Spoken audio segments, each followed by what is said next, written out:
প্রিয় শিক্ষার্থী বন্ধুরা, তোমরা তোমাদের শিক্ষার সমস্ত তথ্য জানতে এবং সকল সমস্যার সমাধান জানতে এখনই জয়েন করো আমাদের ফেসবুক গ্রুপে। ফেসবুক গ্রুপের লিংক দেওয়া আছে ডিসক্রিপশন বক্সে। আজকে আমরা মূলত দেখতে যাচ্ছি আমাদের 2024 সালের অষ্টম শ্রেণীর স্বাস্থ্য সুরক্ষা যে বার্ষিক মূল্যায়নের নির্দেশিকা দেওয়া হয়েছিল সেটার একটা নমুনা প্রশ্ন। তোমাদের যে আগের একটা ভিডিও পাবলিশ করা হয়েছিল যে তোমাদের পরীক্ষার প্রশ্নের মান বন্টন, তোমাদের পরীক্ষার ধারাটা লিখিত পরীক্ষা বা তোমাদের শিক্ষণকালীন মূল্যায়নে যেভাবে যেই ধারাগুলো থাকবে সেগুলো সম্পর্কে তোমাদের যে সামষ্টিক যে মূল্যায়ন সেটা জিনিসটাকে একটু ইজি করে বোঝানোর জন্য মূলত এই নমুনার প্রশ্ন তৈরি করা হয়েছে। এই প্রশ্নটা কিন্তু তোমাদের যে ঠিক তোমাদের পরীক্ষার প্রশ্ন যে এই প্রশ্ন আসবে সেটা কিন্তু তোমরা কেউ মনে করবে না। অবশ্যই আশা করি তোমরা বুঝতে পারছো যে এটা শুধু একটা নমুনা প্রশ্ন। এটা ধারাবাহিকতা তোমরা বুঝতে পারবে তোমাদের পরীক্ষার প্রশ্নটা কিরকম কি হবে না হবে। চলো শুরু করি আমাদের প্রশ্নের যে ধারাটা। মূলত আমাদেরকে এই লিখিত পরীক্ষা হবে 100 নম্বরে আর সময় থাকবে 3 ঘন্টা, যেটাকে 70 মার্কসে পরে কনভার্ট করা হবে।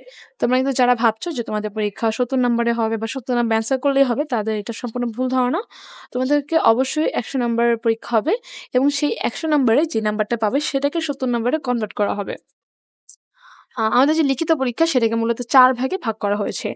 বিভাগ 4টা বিভাগে ভাগ করা হয়েছে। বিভাগ ক তে থাকবে হচ্ছে নৈবেদিক প্রশ্ন, যেটাকে আবার 2টা ভাগে ভাগ করা হয়েছে এমসিকিউ আর এক কথায় প্রকাশ। আর এটার টোটাল মানবন্টন থাকবে হচ্ছে 25 এবং খ তে থাকবে হচ্ছে সংক্ষিপ্ত প্রশ্ন। সংক্ষিপ্ত প্রশ্ন থাকবে হচ্ছে কি তোমার 10টা সংক্ষিপ্ত প্রশ্ন থাকবে যা থেকে তোমার 10টা অ্যান্সার করতে হবে। এখানে টোটাল মার্কস থাকবে হচ্ছে গিয়ে 20 এবং বিভাগ গ তে থাকবে দিশাপট নির্ভর, যেটা হচ্ছে তোমাদের বিহীন যেটা সেটা হচ্ছে তোমাদের থাকবে 15 নাম্বার রচনামূলক প্রশ্ন এবং আরেকটা রচনামূলক প্রশ্ন থাকবে যেটা হচ্ছে গিয়ে দিশাপট নির্ভর, যেটা থাকবে হচ্ছে গিয়ে তোমার মাত্র 40 নাম্বারের, টোটাল 40 নাম্বার থাকবে। আচ্ছা, তারপরে চলো আমরা দেখে ফেলি কোনটা কিভাবে কি থাকবে না থাকবে, একটু ডিটেলসে জেনে ফেলি। তোমাদের যে বহু নির্বাচনী প্রশ্ন সেটা থাকবে, প্রত্যেকটা মান থাকবে 1 করে এবং এরকম বহু নির্বাচনী প্রশ্ন থাকবে 15টা। আমরা তো সবাই বহু নির্বাচনী প্রশ্নের সাথে কম বেশি পরিচিত যে তোমাদের প্রশ্নগুলো কিরকম ভাবে হয়। একটা প্রশ্ন দেওয়া থাকবে আর 4টা অপশন দেওয়া থাকবে। 4টা অপশন থেকে যেটা সঠিক উত্তর সেটাই তোমাদের দাগাতে হবে। এখানে যদি কেউ মানে ভুল করে 2টা অপশন দাগায়, কিন্তু তার ধরো যেটা লাস্টে দাগানো হয়েছে বা যেটা ক্রস করে যেটা সঠিকটা দাগানো হয়েছে তারপরে কিন্তু তার নাম্বারটা কাউন্ট করা হবে না। কারণ এমসিকিউতে শুধু একটাই মানে বৃত্তভর করা যাবে বা একটাই টিক চিহ্ন দেওয়া যাবে, এর বেশি কিন্তু দেওয়া সম্ভব না। এর বেশি দিলে সেটাকে ভুল হিসেবে, সঠিক হলেও এটা ভুল হিসেবে কাউন্ট করা হবে। আচ্ছা দেখো, এরকম করে ঠিক 15টা এমসিকিউ দেওয়া থাকবে তোমাদের, যেটা 15টা অ্যান্সার করতে হবে তোমাকে। তারপরে দেখবো আমাদের এক কথায় প্রশ্ন উত্তর। এক কথায় প্রশ্ন উত্তর দেওয়া থাকবে 10টা। দেখো এরকম করে ঠিক 10টা প্রশ্ন দেওয়া থাকবে, তোমাকে ঠিক 10টা অ্যান্সার করতে হবে। 10টার কম কিন্তু অ্যান্সার করতে পারবা না। 10টা কম অ্যান্সার করলে এখানে নাম্বার মিনিমাইজ হয়ে যাবে। আর প্রত্যেকটার জন্য মান থাকবে 1 করে। যেহেতু এক কথায় প্রশ্ন উত্তর, তোমার এখানে ডিটেলসে লেখার কোনো প্রয়োজনীয়তা নেই। তুমি শুধু মেইন অ্যান্সারটা লিখলে এখানে এনাফ। এখানে তোমার মেইন অ্যান্সার, আর এখানে টোটাল 10 আর এখানে টোটাল 15, এখানে এই হচ্ছে তোমার 25 নাম্বার বিভাগ ক এর জন্য। এবার দেখবে বিভাগ খ। খ এর জন্য থাকবে হচ্ছে সংক্ষিপ্ত প্রশ্ন উত্তর, যেখানে 10টা সংক্ষিপ্ত প্রশ্ন উত্তর থাকবে এবং তোমাকে 10টাই অ্যান্সার করতে হবে। প্রত্যেকটার জন্য মান থাকবে 2 করে।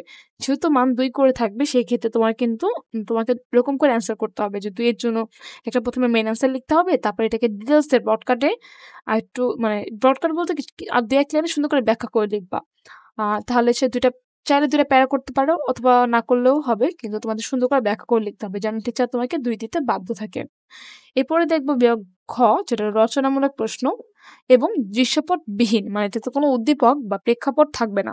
এখানে ডিরেক্ট বই থেকে অ্যান্সার লিখতে হবে সাজিয়ে। এরকম করে প্রশ্ন দেওয়া থাকবে 5টা এবং তোমাকে অ্যান্সার করতে হবে শুধু 3টা।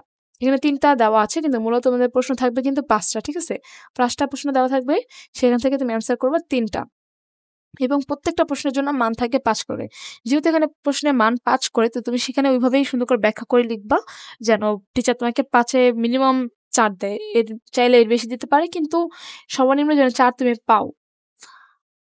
আর এটা যেহেতু দৃশ্যপট বিহীন, তাহলে কিন্তু তোমাদের মানে উদ্দীপক বা প্রেক্ষাপটের কোনো প্রয়োজনীয়তা নেই। তুমি তোমার মতো করে শুধু বইয়ের সাথে ব্যালেন্স রেখে অ্যান্সারগুলো করলেই তোমার জন্য এনাফ।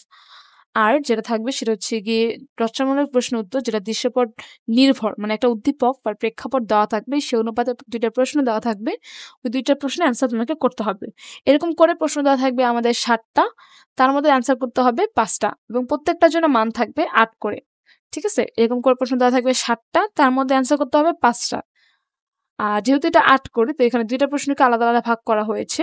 যে একটা প্রশ্ন থাকবে ৪ অথবা ৫ করে, অথবা ধরো এখানে ৪ অথবা ৪ করে দিতে পারে। টোটাল টিচারের উপর নির্ভর করে যে টিচার কিভাবে প্রশ্ন মান কতটুকু রাখতে চাচ্ছে সেটা। আর আশা করি তোমাদের সবার সাথে উদ্দীপক জিনিসটা পরিচিত, বা তোমাদের আর প্রেক্ষাপট জিনিসটা বুঝো। না বুঝলে তোমাদের একটা প্রশ্ন তোমাদের পড়ে শোনাই, তাহলে হয়তো বুঝতে পারবে যে সুমন বিদ্যালয়ে ভালো থাকার ক্লাবের একটি নিয়মিত সদস্য। ক্লাবের পক্ষ থেকে তাকে ষষ্ঠ শ্রেণীর কয়েকজন শিক্ষার্থীকে সাঁতার এর প্রশিক্ষণ দেওয়ার জন্য দায়িত্ব দেওয়া হলো। সেখানে সে আয়োজক এবং সহযোগী হিসেবে ভূমিকা পালন করে। প্রশিক্ষণকালে একজন শিক্ষার্থী প্রায় ডুবে যাওয়ার মতো পরিস্থিতি হলে ডুবে যাওয়ার মতো পরিস্থিতি তৈরি হলো।